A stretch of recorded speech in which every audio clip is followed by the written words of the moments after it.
Hello everyone and welcome back to another video. In today's video I'm going to show you how to remove related products in WooCommerce at 2026. So actually guys, you can add some snaps to your child themes like functions.php or custom plugins.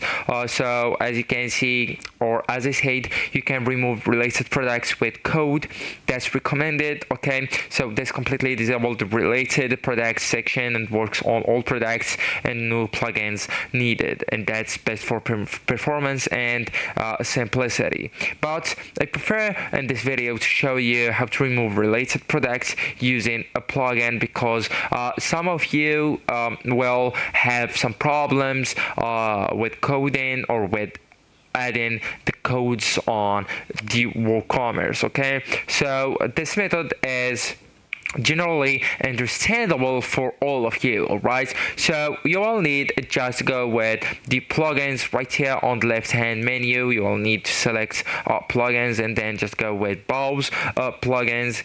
And yeah, as I said, no code required and you can use that anytime. So you only just go with the search bar right here and type right there Woo Customizer. Okay,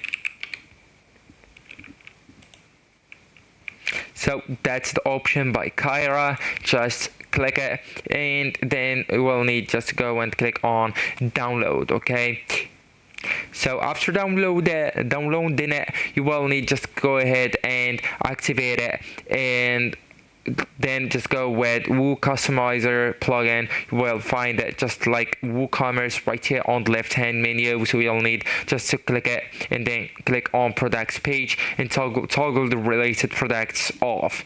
Right, that's safe for beginners, as I said, and no theme edits. So actually guys, that's it. This is the end of the video. Thank you so much for watching and goodbye.